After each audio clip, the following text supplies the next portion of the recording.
तो दोस्तों कहानी की शुरुआत होती है एक लड़की से जिसका नाम है शारदा, जो अपने भाभी के साथ कमरे में मौजूद है। उसने भाभी को एक खास दवा दी है जिससे वो गहरी नींद में सो रही होती है।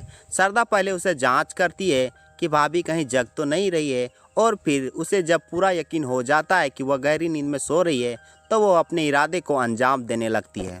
अब शारदा भाभी के करीब जाती है और धीरे धीरे रोमांटिक हो जाती है। वह उसके साथ अतरंगी पलों में डूब जाती है और उसे किस करने लगती है। इसके बाद वह उसके शरीर की खोजबीन शुरू करती है और उस पूरे पल में उसे आनंद की अनुभूति होती है। इसी दौरान हम दूसरी ओर चलते हैं और जहां विनोद अपनी गर्लफ्रेंड सुनैना को बाइक पर बैठाकर घुमा रहा है। वह सुनैना से कहता है कि अब बाइक वाली जिद छोड़ दो, अगर मेरी बीबी ने देख लिया तो मुसीबत खड़ी हो जाएगी। सुनैना जवाब देती है, हम तो जल्द ही शादी करने वाले हैं, अब अगर तुम्हारी बीबी को पता भी चल गया तो क्या कर लेगी। अब विनोद एक ऐसा इंसान जैसा हो गया था जो दो नाव पर पैर रख कर चलना चाहता है। वह सुनैना से दूर होना चाहता है, लेकिन सुनैना तो उल्टा धमकी देती है, अगर किसी और ने नहीं बताया तो मैं खुद जाकर तुम्हारी पत्नी को बता दूंगी। इसके बाद विनोद सुनैना को लॉज ले जाता है, जहां सुनैना समझ जाती है कि उसका घर नहीं बल्कि कहीं और ले आया है। वह गुस्से में कहती है, अगर तुम सीरियस होते तो तुम मुझे जाते लॉज नहीं बल्कि अपने घर ले जाते, और विनोद को मजबूरन उसे लौटाकर ले जाना पड़ता है। रात को फिर वही सीन दोहराया जाता है।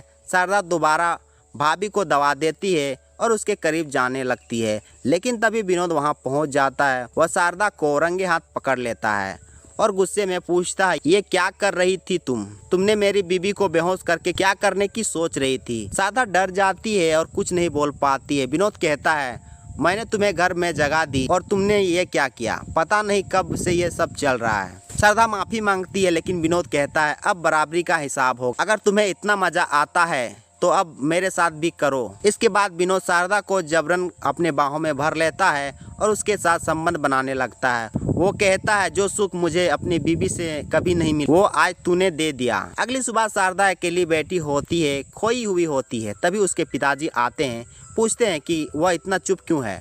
वह कहती है, कुछ नहीं बाबूजी, सब ठीक है। पिता कहते हैं, उनका ट्रांसफ़र शहर से बाहर हो रहा है और वह चाहता है कि शारदा उसके साथ चले ताकि उसकी पढ़ाई बेहतर से बेहतर हो सके। शारदा सर हिलाती है और कहती है, हाँ ठीक है। दूसरी तरफ विनोद फिर से बाहर जाने वाला होता है, तब उसकी गर्लफ्रेंड उसका रास्ता रोक लेती है। वो कहती है, तुम मुझे ऐसे नहीं छोड़ सकते, अब सब कुछ हो चुका है और मैं तुम्हें जाने नहीं दूंगी।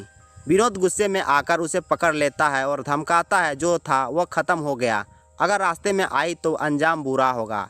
ऐसी धमकी सुनकर सुनैना भी चिढ़ जाती है और कहती है, अब मैं ना तुम्हारे राह में आएगी ना तुम्हारी बीबी से कुछ कहेगी, अब बस तुम्हें ही रास्ते से हटा देंगे। घर लौटते हुए विनोद अकेला होता है क्योंकि उसकी पत्नी बाहर गई थी। तभी शारदा आती है और भाभी भाभी कह के पुकारने लगती है, लेकिन भाभी तो घर पर नहीं है। विनोद मौका का फ़ायदा उठाता है और शारदा को पीछे से पकड़ लेता है और फिर से ज़बरदस्ती करने की कोशिश करता है, लेकिन इस बार शारदा पूरी ताकत से विरोध करती है। वह बोलती है, अब हमारे बीच कुछ नहीं होगा, और अगर तुमने एक बार भी कोशिश की तो मैं पूरे गांव को तुम्हारी सच्चाई बता दूंगी। विनोद को साफ चेतावनी देती है कि उसका सरदार परिवार में इज्जत रखता है और अगली बार अगर उसने छूने की भी कोशिश की तो अंजाम बहुत बुरा होगा। इतना कहकर शारदा वहां से चली जाती है। और दोस्तों इसी के साथ एपिसोड का अंत यहीं होता है। आई होप आप लोग को वीडियो अच्छी लगी हो तो वीडियो को लाइक करें, और अगर आप चैनल पर पहली बार आए हैं तो चैनल को भी सब्सक्राइब करके बेल आइकन को भी ऑल पर जरूर से सेट कर लेना, ताकि आने वाली वेब सीरीज की रिव्यू सबसे पहले आपको मिले। धन्यवाद।